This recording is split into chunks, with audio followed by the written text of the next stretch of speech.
In many situations, online friends remain just that, faceless companions. They're not the family friends or classmates you've known or trusted for years.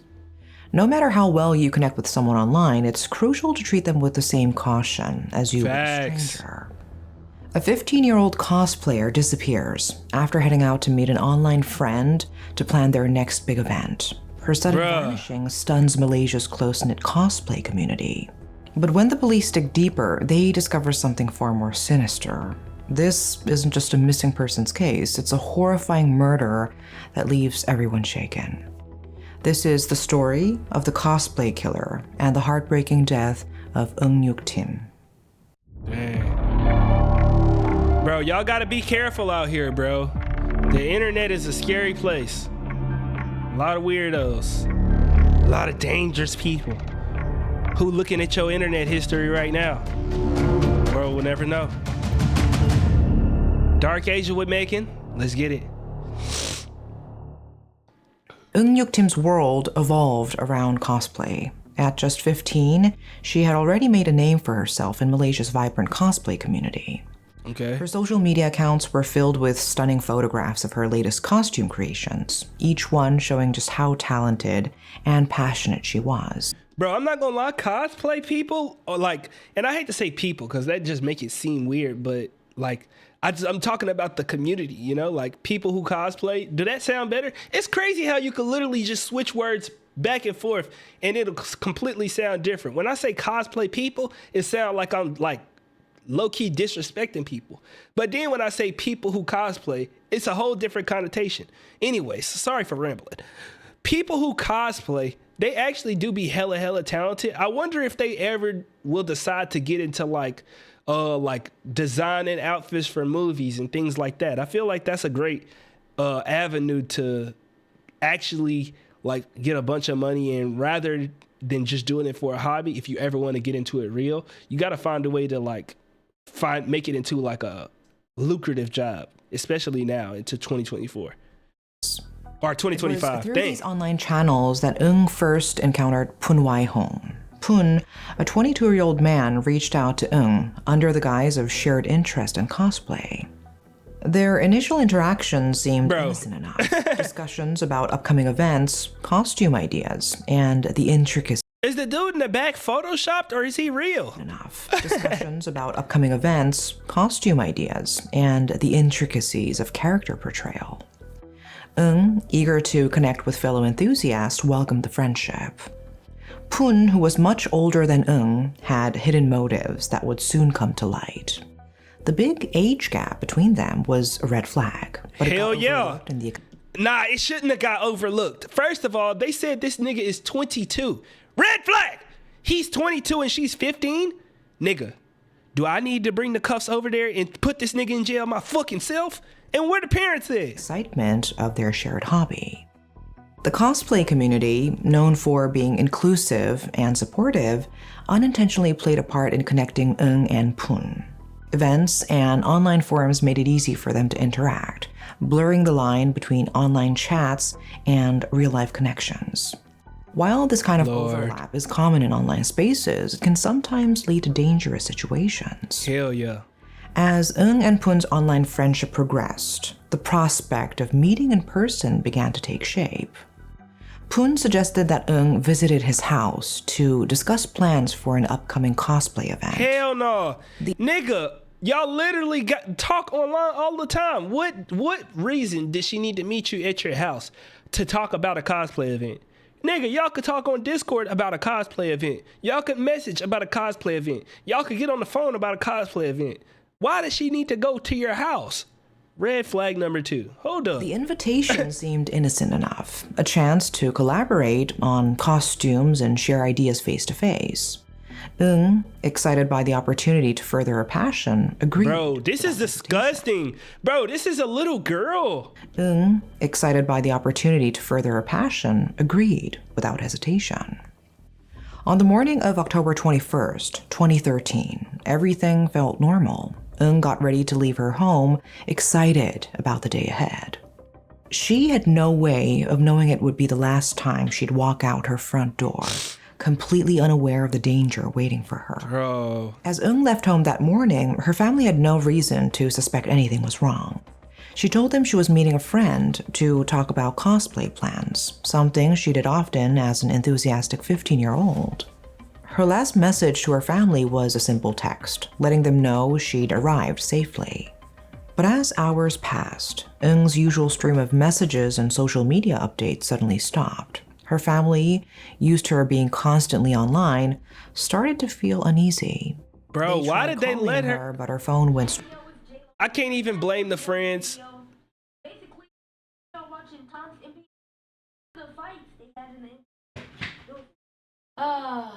Let's see something. About to get into the reaction video. Wait. A moment. I'm goofy, y'all. Don't worry about me. Don't worry about me. I don't know what I was saying. Straight to voicemail. Texts went unanswered, which was... Oh, I was saying they can't really... You can't really blame the parents, because she said she was going to see a friend. And, well, you low-key can, like, blame the parents a little bit, because they supposed to be knowing what's going on. They supposed to ask what friend you going to see.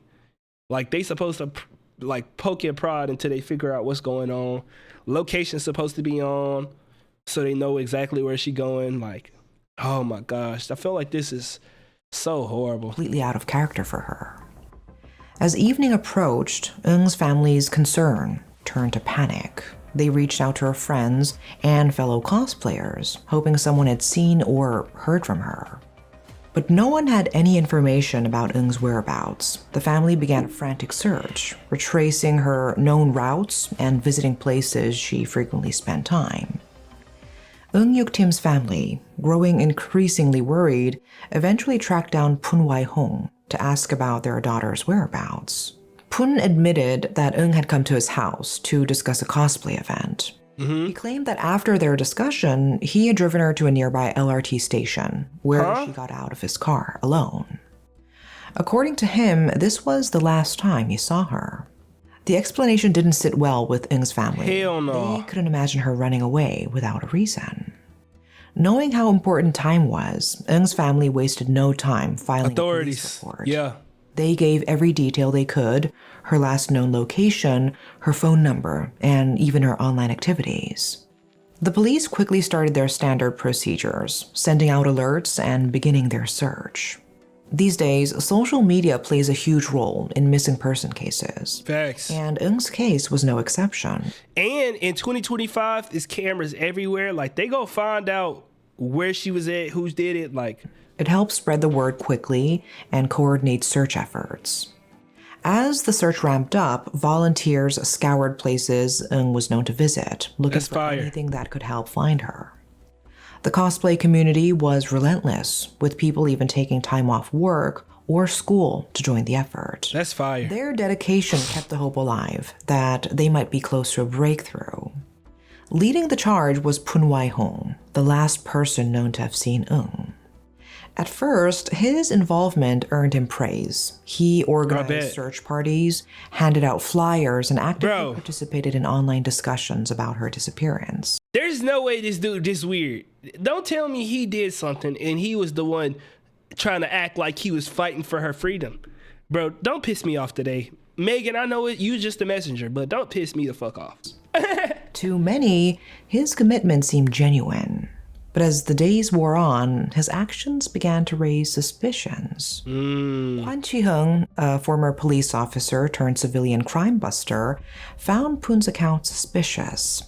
Sensing something wasn't right, Kwan pulled Pun aside and pressed him to come clean. The police also noticed a bite mark on Pun's arm, which raised even more questions. They went back and forth with Pun, determined to uncover the truth. The cosplay community, which had once praised him for helping the search, was now in shock. Pun went from being a concerned friend to the prime suspect in Ng's disappearance, and everything changed. At first, Pun stayed calm, sticking to his original claim that he had dropped Ng off at the LRT station. But as detectives presented evidence that didn't line up, like surveillance footage and witness accounts, his story started to unravel. Things got even worse for Pun when physical evidence found at his home directly contradicted his claims, raising serious questions about what really happened that. Once you get caught in a lie, you might as well cry, because it's the end of the line, buddy. Cough it up! Cough the evidence up! That's what the cops did. They figured it out. The interrogation ramped up. Malaysian authorities used every trick in the book, from direct questioning to psychological tactics, laying out the mounting evidence against him. As the questioning went on, Pun's confident facade started to fall apart. The helpful, composed friend who had been so involved in the search began to crumble under the pressure. His answers became scattered, his story started to fall apart, and investigators noticed traits that often show up in criminals pretending to be innocent: narcissism, a lack of empathy, and constantly shifting blame. Bro, I think my worst trait that somebody can have is lack of empathy, bro. Like, I dislike it so much. Narcissism, a lack of empathy, and constantly shifting blame. Finally, after hours of relentless questioning, Pun broke. In a shocking twist, he confessed to killing Ng Yuk Tim. Huh? The details he shared were horrifying, painting a grim picture of what had happened in his home that day. He told the police and her devastated family that he had killed her, stuffed her body into a suitcase, and disposed of it in a secluded area in Kota Kemuning, Shah Alam. What? Bro, why? What reason would you even have to kill a 15-year-old girl who cosplays for fun? Like, let me know. I need to know what's going on in his brain that would make him do this. Because it's not adding up so far. She came over there to talk about cosplay stuff. How did it get to this point? And then you had the nerve, bro. Oh my. And then you had the nerve to try to look for her body and all of this stuff, knowing where it's at. Like, you're literally a psychopath. You're crazy. You're weird, bro. Like, you was weird from the jump trying to talk to a 15-year-old girl at 22 years old. Like, bro, we got to hold people like this accountable earlier. Not like obviously they probably found out he did it in it, bro, earlier. They should not allow somebody who's 22 to just be casually talking to somebody who's 15, bro. Like, that's just crazy to me, bro. Like, to the point to where he got her to, like, she came to his house. Like, let's be honest, it shouldn't get nowhere close to that. Like, Pun led the authorities to the site, where they found a green suitcase hidden among the bushes. Inside, they discovered the lifeless body of 15-year-old Ng Yuk Tim. That is Her terrible. head was bloodied, and her body was curled up tightly in the suitcase, a horrifying end to the search for the young cosplayer. Forensic teams worked around the clock to process the crime scene and examine Ng's body. The autopsy revealed the brutal reality of her death. She had suffered severe head injuries, with at least 3 devastating blows to her skull. Bro. While Pun claimed there was a sexual motive behind his actions, the examination showed no signs of sexual assault. As investigators pieced together the events of that day, a chilling story emerged. Ng had gone to Pun's house, completely unaware of the danger she was walking into. What started as a casual discussion about cosplay took a dark turn when Pun made unwanted sexual advances. Bro, you're fucking weird, When Ng bro. refused, things escalated violently. Pun Wai-hong claimed that the incident leading to Ng Yuk Tim's death was accidental. According to him, No, it a struggle wasn't. broke out after an argument, during which Ng used a stun pistol and bit him on the hand. Nigga, bro, he about to make me so aggravated up in here, so mad. What do you mean? Bro, first of all, the fact that you telling us that this whole situation started because of an argument, nigga, you're arguing with a 15-year-old and they got to the point to where you literally killed her, nigga? Are you okay? Like, let's be for real right now, bro. Like, come on, His bro. death was accidental. According to him, a struggle broke out after an argument, during which Ng used a stun pistol and bit him on the hand. He said he shoved her in self-defense, causing her to fall and hit her head on a dumbbell lying on the ground. Pun added that his blurry vision, he claimed he wasn't wearing his glasses at the time, prevented him from realizing what had happened right away. Only after retrieving his glasses, he said, did he notice that Ng had struck her head and died. So where the other three hits came from? Pack her body into a suitcase and dispose of it in a secluded area in Kotakemuning, Shalam. However, the prosecution painted a very different picture. Hell yeah. They argued that Pun Wai-hong's actions were driven by anger and frustration after Ng refused his request for sex. According to their version, this rejection escalated into a violent struggle, during which Ng bit Pun on the hand in self-defense. Enraged, Pun picked up a dumbbell and struck Ng on the head. This nigga The weird. prosecution contended that he hit her 2 more times, ensuring her death, before stuffing her body into a large green suitcase and dumping it dude the death in a penalty. remote area. Experts analyzing the case also noted Pun's actions after the murder. Stuffing Ng's body into a suitcase and dumping it showed a clear intent to hide what he had done. Psychological profilers noted that Pun's behavior fit a disturbing pattern seen in killers who target teenagers. His online grooming, manipulation, and eventual escalation to physical violence were typical of predators who struggle with rejection and lack empathy for their victims. The sense of entitlement that led Pun to believe he could demand sexual favors from a 15-year-old girl spoke volumes about his warped mindset. With the truth finally out, all eyes turned to the legal proceedings that would decide Pun Wai-hong's fate.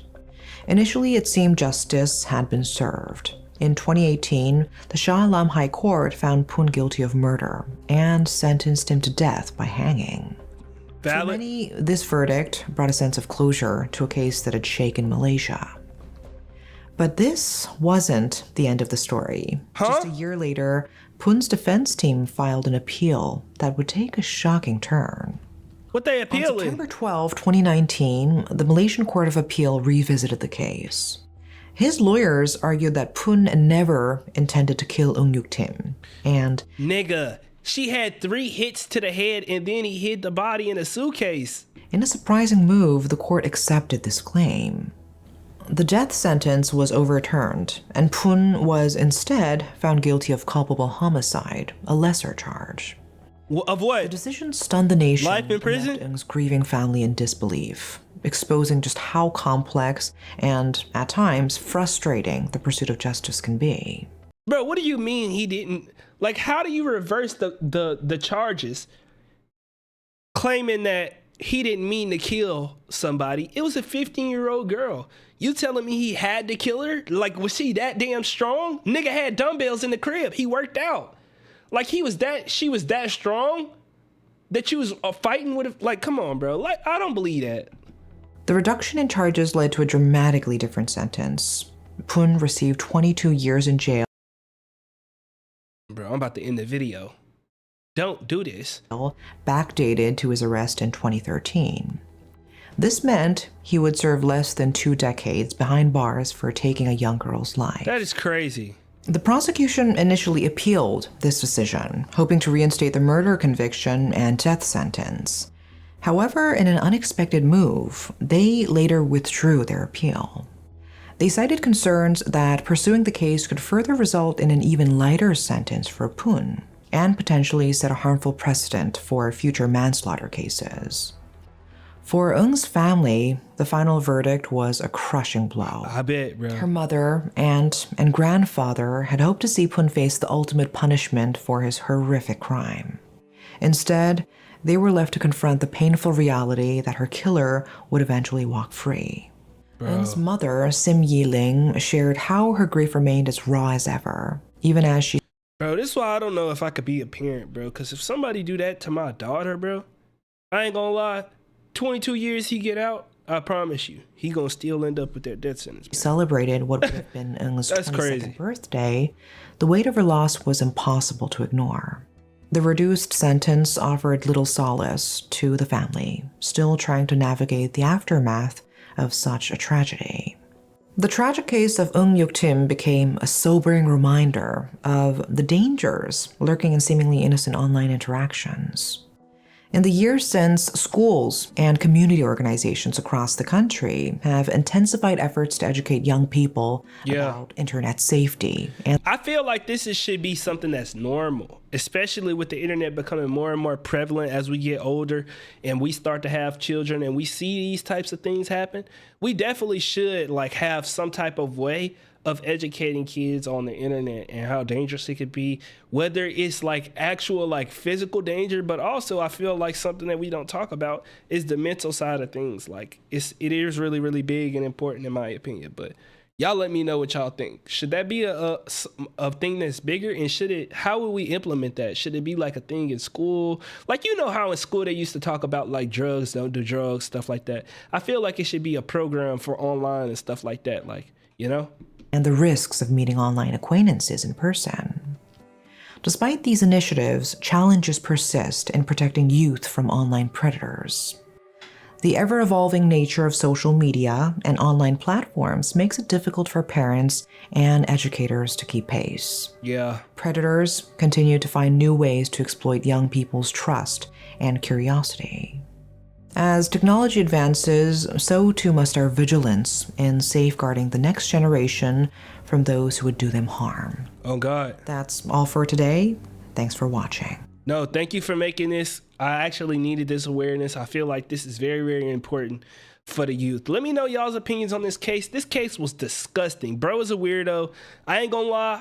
I feel like he deserved the death penalty. Because, like, there's no excuse for what he did. Zero. Like, it was so many points in this that he could have avoided this, but he didn't. He chose to do what he wanted to do. He even, I ain't gonna lie, the reason he really, like, what boosted it even more is the fact that he was just literally out there trying to find her body, and he knew where it was at. Like, this dude is a sicko, bro. 22 years is too light. They should have gave him, at minimum, like 80 years.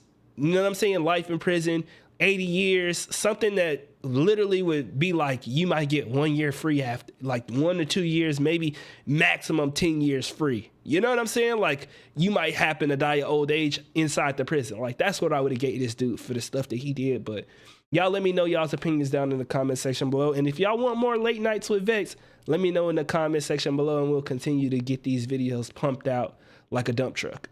I don't know if that makes sense, but I don't care. You laughed? No? Yeah.